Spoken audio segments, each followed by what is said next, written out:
Bonjour à tous. Merci beaucoup pour votre présence à ce webinaire sur une formation. L'idée, c'est de vous donner le maximum de contenu sur les méthodes que l'on applique justement chez Solike sur les réponses aux avis. Donc, répondre aux avis, c'est quelque chose qui n'est pas un exercice qui n'est pas facile, mais c'est un exercice obligatoire pour tous les établissements touristiques.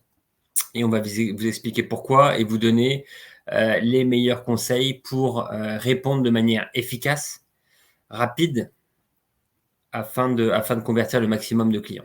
C'est parti. Alors, si vos difficultés aujourd'hui, et dans les phrases ici, vous vous dites en effet, parfois j'ai pas le temps de répondre aux avis, parfois je ne sais pas comment signer, je ne sais pas toujours dans quelle langue répondre à mes avis, j'écris toujours la même chose, ou j'ai envie de remettre ce client à sa place. Vous êtes au bon endroit parce qu'on a tous justement ces difficultés à certains moments lorsqu'on doit répondre aux avis. Donc, nous allons vous donner 10 conseils pour devenir un pro de la réponse aux avis. Mais juste avant ces 10 conseils-là, n'oubliez pas une chose très importante. Donc, les avis clients, que l'on aime ou qu'on n'aime pas les avis clients, ils sont juste essentiels aujourd'hui dans la gestion d'un business. Pourquoi? Parce que les avis clients et les réponses aux avis clients, c'est en fait la dernière étape du cycle de vente d'un client. Donc c'est vraiment, il est venu dans votre établissement, il a apprécié ou pas son séjour, il poste son avis et ensuite la réponse va être vraiment la dernière étape du cycle de vente. D'accord? Donc c'est, une dernière chance que l'on a de faire une bonne impression. Mais cette réponse, c'est aussi la première étape du cycle de vente des futurs clients. Et c'est cette réponse-là et ces réponses que vous allez faire qui vont potentiellement convertir de nouveaux clients ou au contraire les envoyer chez votre concurrent. Donc oui, répondre à ces avis, c'est juste essentiel aujourd'hui. Alors, premier conseil, donc comment répondre aux avis négatifs? Donc vous allez voir sur chacun des conseils, on y a mis, un exemple d'un avis un petit peu, ce qu'on appelle nous les avis de ouf que l'on publie régulièrement sur les réseaux sociaux, pour vous faire rire, pour illustrer également un peu le propos. Mais là, typiquement, on est sur le cas d'un client qui dit que l'établissement, ça s'est pas bien passé, ça doit être un restaurant, tout simplement dégueulasse, qui se plaint en plus du patron. Puis le patron qui répond, du coup, je ne suis pas sûr, ça vous a plu ou pas. Donc voilà, donc c'est une méthode de réponse du patron. Donc on verra tout à l'heure, est-ce qu'il faut utiliser l'humour dans les réponses ou pas. En tous les cas, lorsque vous avez des avis négatifs, il y a certaines choses à toujours garder en tête. Première chose, c'est il faut répondre à froid. Alors oui, une réponse, un avis négatif peut vous froisser ou vous énerver, ça c'est clair. Par contre, ce qui est important, c'est de toujours répondre à froid et de ne pas répondre à chaud juste après avoir reçu l'avis client. D'accord? Ensuite, dans votre réponse, pensez toujours, et c'est ce que l'on dit, au lecteur. Ne pensez pas au client qui vient d'être perdu et qui ne reviendra pas. L'idée dans une réponse, ce n'est pas de se venger, mais c'est de draguer le futur client. Oubliez le client qui n'est pas satisfait, qui lui a l'impression de se venger en écrivant un avis négatif, mais pensez surtout aux centaines ou aux milliers de lecteurs qui liront votre réponse, et c'est à eux que votre réponse est adressée. Donc l'idée, c'est toujours de dédramatiser la vie et de faire passer des messages. Et dans le cas d'avis négatifs, les messages peuvent être justement tout simplement de rappeler les faits, de rappeler ce qui s'est passé, d'expliquer en quoi, pour un restaurant, la cuisine est faite maison, ou pour un hôtel, que vous vous êtes plié en quatre pour faire plaisir aux clients et qu'en effet, il s'est peut-être déroulé un événement particulier ce jour-là. Et donc, vous vous excusez platement et vous dites que ça ne reflète pas la qualité de votre service habituel. Donc voilà, l'idée c'est toujours de penser au lecteur et de structurer votre réponse toujours en saluant le client, remerciant toujours, même si un avis très négatif. Bonjour madame, merci d'avoir pris le temps de poster un avis, merci d'avoir choisi notre établissement. Et ensuite, vous allez répondre sur l'aspect négatif de l'avis en y apportant soit des faits ou en vous excusant et toujours en signant les réponses. Donc voilà, premier conseil, comment répondre aux avis négatifs. Deuxième conseil, c'est comment répondre aux avis mitigés. Donc là, on est sur le cas d'un avis où il y a du positif et du négatif. Donc là, cet avis que l'on a mis m'a fait personnellement beaucoup rire. Donc je ne vois pas trop derrière vos écrans si c'est le cas pour vous, mais en tous les cas, c'est un avis qui m'avait fait vraiment marrer. Comment répondre à ça? Bon là, c'est un peu compliqué en effet, mais l'idée, c'est justement quand il y a un avis où un client dit ça c'était bien, ça c'était moins bien. Chez Solike, on a toujours une recommandation à faire dans ce cas-là, c'est de toujours répondre au positif en premier. Donc, admettons un client qui dit j'ai mal dormi, mais par contre l'équipe était vraiment au top. Dans ce cas-là, plutôt que de renforcer l'aspect d'une mauvaise literie ou d'un problème lors de la nuit, rappelez d'abord le fait que vous avez une équipe qui est hyper soudée, qui est toujours aux petits soins. Et ensuite, dans la deuxième partie de la réponse, vous parlerez du négatif en vous excusant, en disant que potentiellement les matelas ont une fermeté intermédiaire, qu'on peut comprendre que pour certains clients, ils préfèrent des matelas plus mous ou ainsi de suite. Voilà. Donc l'idée, c'est ensuite de dédramatiser l'aspect négatif. Mais s'il y a une chose à retenir, c'est de toujours reformuler le positif en premier. Voilà. Donc quand il y a un avis mitigé, répondez, toujours saluer la personne, remercier aussi la personne d'avoir posté un avis, d'avoir choisi votre établissement. Ensuite, vous reformulez le positif et enfin, vous parlez du négatif. Pourquoi? Parce que les lecteurs, en général, resteront sur les premières phrases et liront pas forcément toujours toute la réponse. Donc, vous resterez sur une note positive. Ensuite, comment répondre aux avis positifs? Donc déjà, il faut, oui, répondre à tous ces avis et répondre surtout aux avis positifs.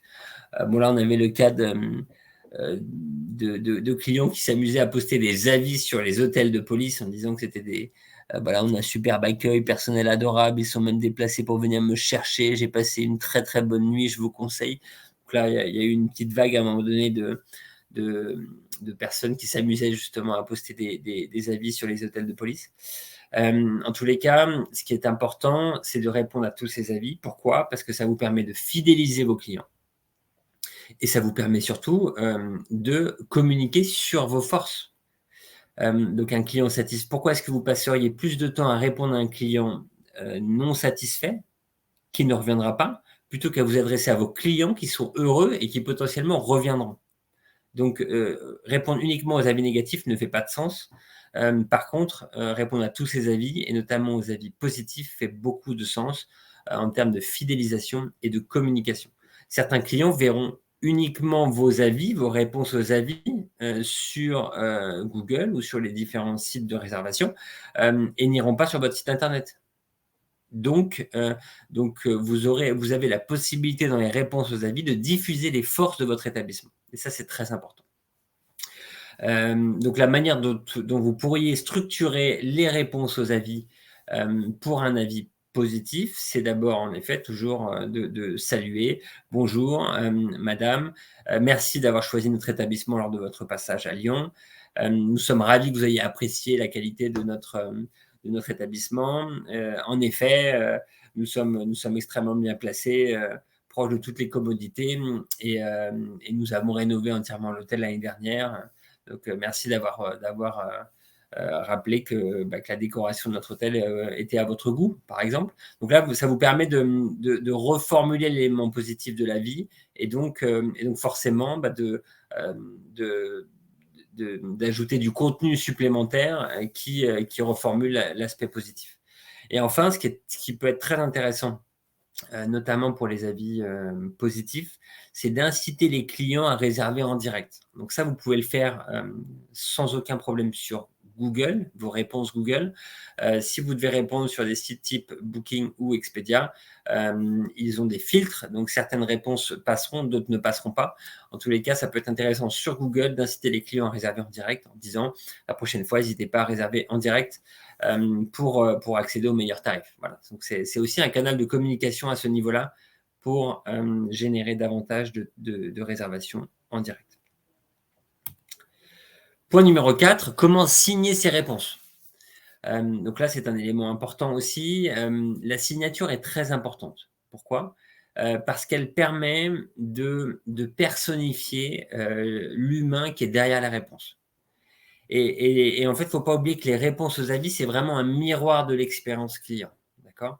Donc ça veut dire que apporter une réponse avec un prénom notamment, et c'est ce que l'on recommande chez Solike, de signer avec son prénom et le nom de l'hôtel, ou son prénom et son poste. Ce qui permet de se dire, en effet, waouh, c'est top, cet établissement répond à tous ses avis, et en plus, c'est vraiment une personne derrière chaque réponse, ce qui fait que voilà, ça améliore l'image globale de l'établissement, et ça donne un côté vraiment beaucoup plus humain à la relation client. Donc, imaginez un client qui compare les avis clients entre deux établissements. S'il y en a un qui n'apporte pas de réponse et l'autre qui apporte une réponse à chaque avis, signé avec le prénom d'une personne à la réception ou de la direction, voilà, le client se dirigera vers l'établissement qui répond à ses avis de manière personnalisée. Donc ça, c'est un élément très important de signer ses réponses, et signer avec un prénom, ou sinon, si vous êtes un hôtel haut de gamme, vous pouvez toujours signer avec le prénom, le nom de famille de la direction. Ensuite, au niveau des langues, donc ça, je sais que c'est un sujet, comment répondre aux avis en langue étrangère. Donc forcément, si vous avez un avis en français, répondez en français. Si vous recevez un avis en anglais, idéalement, il faut répondre en anglais. Mais il est aussi important d'essayer au maximum de répondre dans la langue du client. Pourquoi? Parce qu'un site typiquement comme Booking.com va mettre en avant les avis des clients de même nationalité. Donc, exemple, je suis français, je veux réserver un hôtel en Espagne. Je vais sur Booking.com. Booking.com va me mettre en avant les avis clients et les réponses des clients français qui sont allés dans cet établissement-là. Et donc, si je vois des réponses en français, je vais me dire, ah, c'est top, parce qu'au moins, une fois sur place, je pourrais potentiellement communiquer en français dans l'établissement. Donc, c'est très important de répondre dans la langue du client pour attirer cette clientèle internationale. Et pour ça, je vous déconseille fortement d'utiliser Google Translate, parce que la traduction sur Google Translate n'est pas top. Par contre, un outil comme DeepL est un outil très intéressant en termes de qualité de traduction. Et c'est justement ce que l'on utilise, nous, chez Solike, pour suggérer des réponses dans la langue du client. Ensuite, dans quel délai devez-vous répondre aux avis clients? Donc, c'est très important d'essayer de répondre le plus vite possible. Quand je dis le plus vite possible, en tous les cas, sous 48 heures, ça peut être, c'est intéressant. Pourquoi? Parce que si vous répondez toujours au bout d'une semaine ou 2 semaines, finalement, les clients ne verront jamais vos réponses, ou très peu. Parce que les sites internet de réservation d'hôtels ou même Google, en général, mettent en avant un avis sélectionné en premier, mais ensuite, ça va être les avis les plus récents. Donc, les clients ne vont pas lire 50 avis, ils vont lire les 3-4 derniers. Donc, c'est pour ça que c'est important et intéressant de répondre à ces avis le plus rapidement possible. Ensuite, humour ou pas humour dans les réponses. Alors, donc ça, je ne peux pas vous dire, et je ne vous dirai jamais, oui, il faut ajouter de l'humour, ou non, il ne faut pas le faire. Pourquoi? Pour 2 raisons. Parce que les réponses doivent être un reflet du service de l'hôtel. Donc, c'est-à-dire que si c'est un service très carré, très traditionnel, avec, on peut imaginer un établissement un petit peu à l'ancienne, type Relais Château, utiliser de l'humour dans les réponses avec des smileys, ce ne sera pas forcément approprié. Donc, il faudra avoir des réponses beaucoup plus carrées, bien tournées, respectueuses avec le vouvoiement, par exemple, parce que ce sera un reflet du service apporté par l'établissement. Par contre, l'humour peut être une très bonne manière de désamorcer un avis compliqué aussi. Donc là, dans le cas que l'on a pris ici, c'était un avis positif avec une réponse sympa. Merci beaucoup Ludivine, juste mon prénom c'était Jérémy, pas Ludo, avec un petit smiley. Donc là, c'est intéressant de voir ça, parce que finalement cette réponse, elle est courte, elle est brève, mais avec un petit smiley, elle réexplique en fait une chose qui n'était pas claire, et elle améliore l'image de l'établissement. Donc, ajouter un peu d'humour, ça peut être très intéressant. Mais encore une fois, il faut que cet humour soit bien tourné. Et donc, il ne faut pas aussi utiliser l'humour pour se moquer du client, parce que ce sera mal perçu. Donc voilà, donc l'humour à manier avec des pincettes, mais bien tourné. L'humour peut être un super outil pour améliorer l'image de votre établissement. Et enfin, les smileys, ça peut être aussi une façon parfois de passer des messages sur les réponses. Et donc, je vous conseille justement de les utiliser quand vous pouvez. Ensuite, comment ne pas faire de fautes? Alors, l'orthographe est un vrai sujet, notamment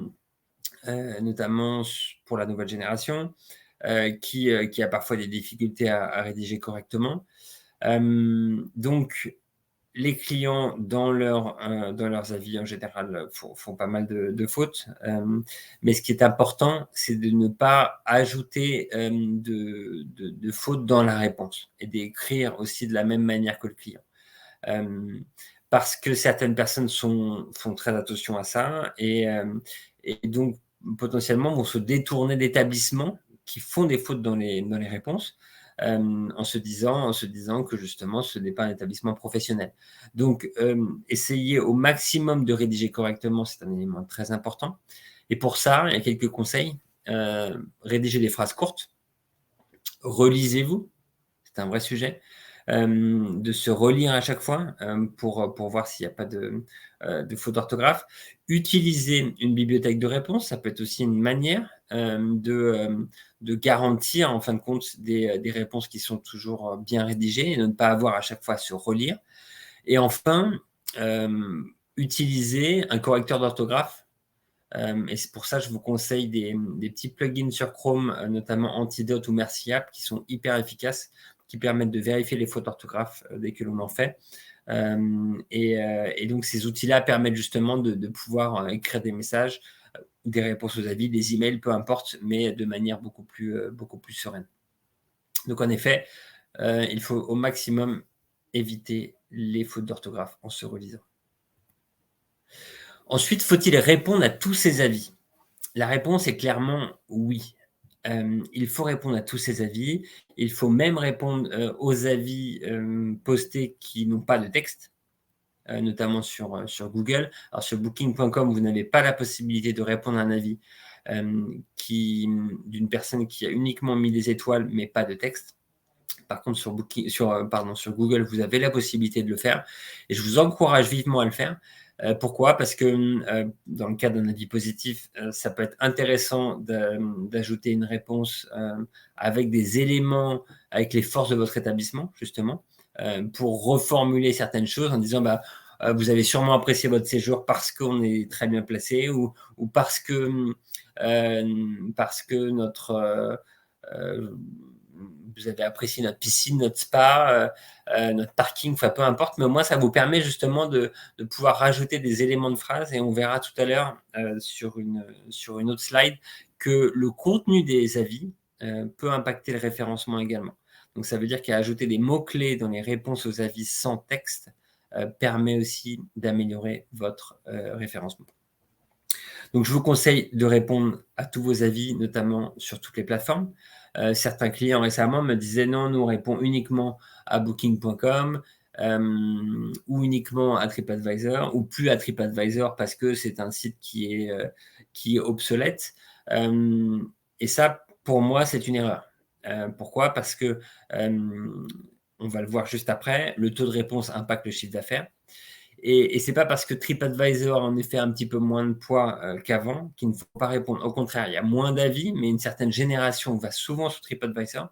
Et donc, répondre à ces avis sur toutes les plateformes impacte aussi votre chiffre d'affaires. Et enfin, c'est toujours important de se le rappeler, mais le fait de répondre aux avis, c'est toujours ce que j'ai dit tout à l'heure, c'est le miroir de l'excellence de service.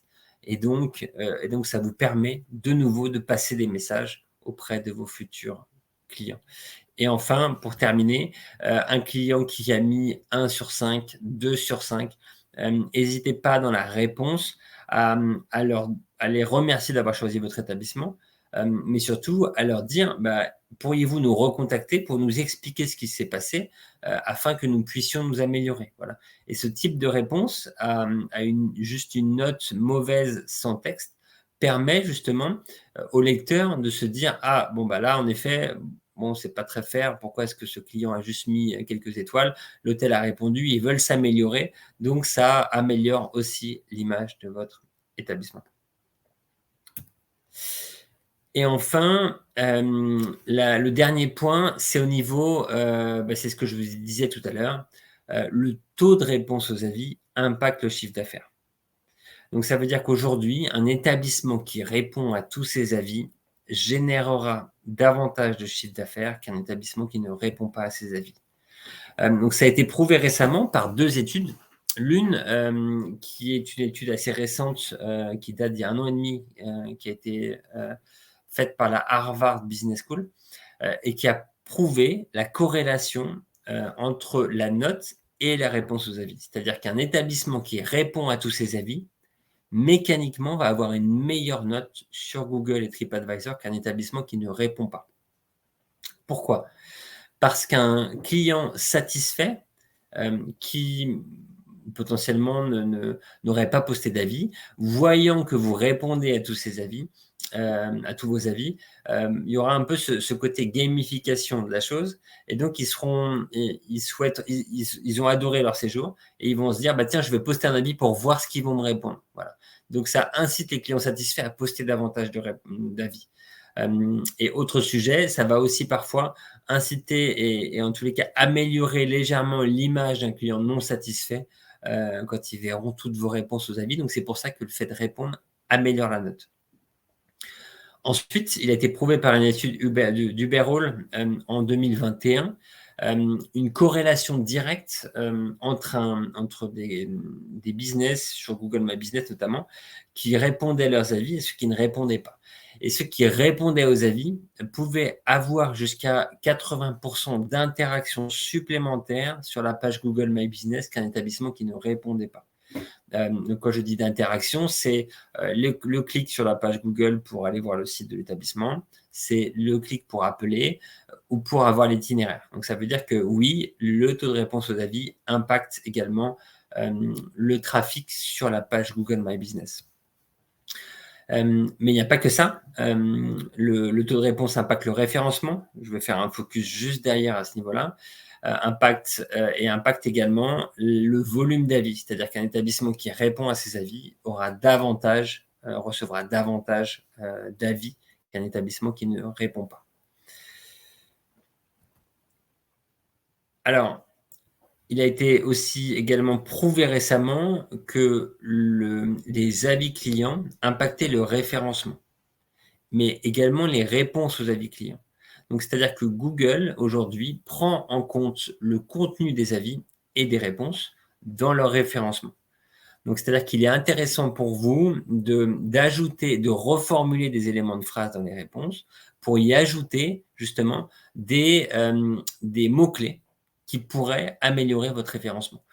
Donc, typiquement, si vous avez un spa, si vous avez une piscine, si vous avez un parking sécurisé, si vous êtes bien placé, si vous êtes proche de certains moyens de transport.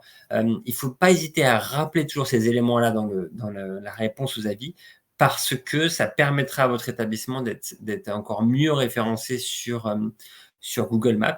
Et donc, c'est pour ça, encore une fois, que répondre aux avis sans texte permet justement d'améliorer quotidiennement son référencement.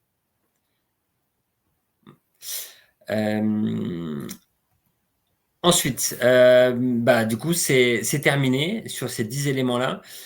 Si vous souhaitez que vos équipes montent en compétences, nous avons consolidé une douzaine de vidéos sur une formation. Vous pouvez regarder le lien qui est là, le noter, solide.eu/nos-formations. Vous verrez, donc c'est 12 vidéos qui permettent à vos équipes de comprendre les éléments importants lorsqu'elles doivent répondre aux avis. Donc, vous pouvez juste leur envoyer ce lien-là aux personnes qui viennent d'arriver, qui doivent répondre aux avis, pour qu'elles comprennent les enjeux et les aspects que je viens de vous mentionner juste maintenant. Et enfin, certains de nos clients, justement, utilisent notre bouton magique. Qu'est-ce que c'est que notre bouton magique? Donc, ils peuvent maintenant, grâce à la solution Solike, répondre à 100% de leurs avis beaucoup plus rapidement qu'avant, grâce à différents procédés. C'est-à-dire que Solike, nos solutions, analysent le contenu des avis, mais également suggèrent des réponses aux avis. Et donc aujourd'hui, ces réponses suggérées peuvent être injectées soit directement dans des agrégateurs, mais on peut également les générer directement sur Booking.com, sur Google, sur TripAdvisor, grâce à ce qu'on appelle le bouton magique que vous pouvez voir ici sur la copie d'écran, avec le bouton répondre avec Solike. Donc, si vous souhaitez justement tester nos solutions de réponse aux avis pour répondre à tous vos avis dans la langue du client, ce qui vous permettra de gagner énormément de temps, n'hésitez pas à nous envoyer un petit message après cet appel. En tous les cas, j'espère que vous avez bien apprécié ce webinaire, que ça vous a été utile, que vous pourrez maintenant répondre sereinement à tous vos avis clients. Et donc, je vous souhaite une excellente journée. À bientôt.